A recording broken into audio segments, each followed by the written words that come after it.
Hey, good morning. This is John. It's Friday the 13th. It's a black crow. Not a band member. I mean, it's really a black crow. Oh, and another hawk. More hawks. There she is, sitting on top looking for breakfast, I guess. So today is Friday the 13th, 2020. What could go wrong? Don't you just hate prop acts? Freddy Krueger, how are you? Good to see you. Haven't slept in 26 years since I saw you. Your movies. Thanks, turned me on to meth. I just got a text from my brother, and if any of you guys know my younger brother, Michael, we like to say he's no slave to subtlety. He's a unique expression of God, as we like to tell him lovingly. That being said, he sent me something that really made me laugh hard, and that was exactly what I needed to get today going in a better direction. When I awoke this morning, I was feeling a little funky, and it took a little bit to clear my head and to reorient myself into the day I want to experience. And what came to mind was, through my inner guidance system, my GPS, my God positioning system. GPS, thank you very much. $1, John DeResta. My God positioning system, my inner compass. I had an intuition to pop open the old Course in Miracles and reread lessons 129 and 130. They are, to me, unique. If you know A Course in Miracles at all, they are unique in that I would consider them the only two lessons in the workbook that are companion lessons. They kind of complete each other, but at the same time they can be taken, read and applied individually. That's just the magnificence of that work. Anyway, the lessons are: the world I see holds nothing that I want. Lesson 129. Lesson 130. Beyond this world, there is a world I want. And what that means is, it took me a while to understand. It really drew me in. What it means is that the world we see with our physical eyes is not the same world that we use with our mind to interpret. So everybody on the planet would agree, I think, that right there is a tree. This is just one small example. A tree. Well, in the summer, I might look at it as a great place to sit in the shade. A lumberjack might look at it and think, a pile of wood, money. A high-tension lineman might look at it and think, what a pain in the ass, I got to cut that back. So it's the interpretation of the quote-unquote tree, and how I see the tree. That's the second world. That's the world beyond the one you want. When I first read those two lessons, I thought, oh, there's another world. Like, where is it? None of these worlds, quote-unquote, are separate or distant in time and space. They're distant in subtlety. So when you step back, saying the world I see holds nothing that I want, it really, what it's saying is, ultimately, you don't want anything in the world. That's the last step. But to begin with, you don't want I don't want my angry and unforgiving interpretations of the world.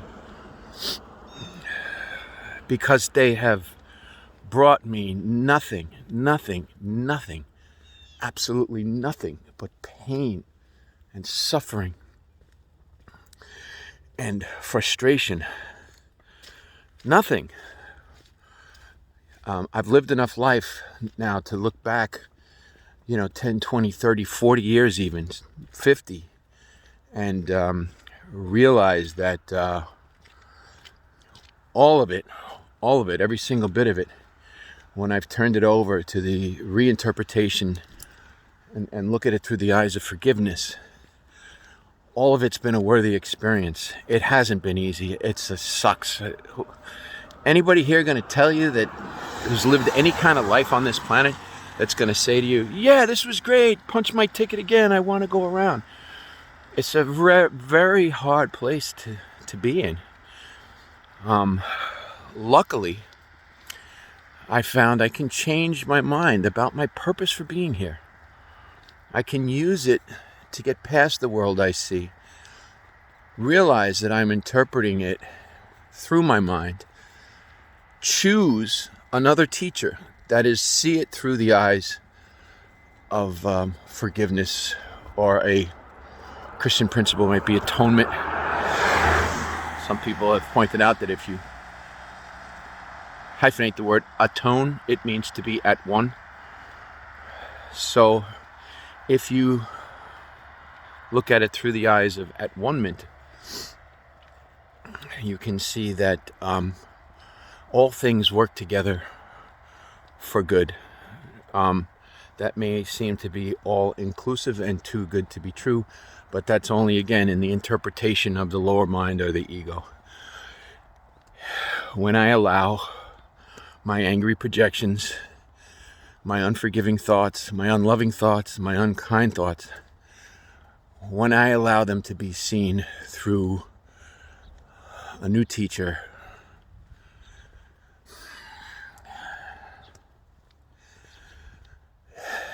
it's a new world. It's a new world. And it's really worth the effort. In fact, I've found I've got to make the effort. Life is a river, you can't push the river. You can try to stand still, but you're probably going to get shoved. And going back is not an option. So I can't stand still. I can't go back. I have to move forward. The only question for me is, which teacher will I do it with? Will I do it through the eyes of my lower mind, my ego, and let my projections and my judgments ruin my day? Or am I going to look at it through a kindler, gentler pair of eyes? Some people call it the vision of Christ. That works for me. I know that has a very emotionally charged, that word is emotionally charged, but I like to use Christ's vision. It's a holy vision, and I don't mean holy as in holier than you. It's a whole perspective, WHOLE. Just as the ego's unforgiving thought system is a whole perspective, and both thought systems are mutually exclusive. You're either looking in one or the other. Many people waffle back and forth, as did I, and it feels like it's there, it's not there, it's there, it's not there. If anyone knows the famous Escher, I guess it was a painting or print of the two faces that are looking at each other, and if you soften your gaze, it looks like a vase, and then if you sharpen your gaze, it looks like two faces, two profiles. And you can go sharpen, soften, and then at some point you can see both. And so it's a quote-unquote optical illusion, as is the world. You can sharpen your focus and look through forgiveness, or actually look through unforgiveness, or soften it, step back, see both thought systems, and then choose. It's you got two choices. And one will bring you a sense of peace and gratitude and openness and spaciousness within your being, and another is very contracted, extremely constricted. And the interesting thing about that thought system is it can't be shared. The other one can. So one God gave us and one we made. Choose. Choose. So when I awoke this morning in the old programs and habituations, when the old programs kicked right in, some mornings I get up and it's effortless. This morning was a little bit more effort.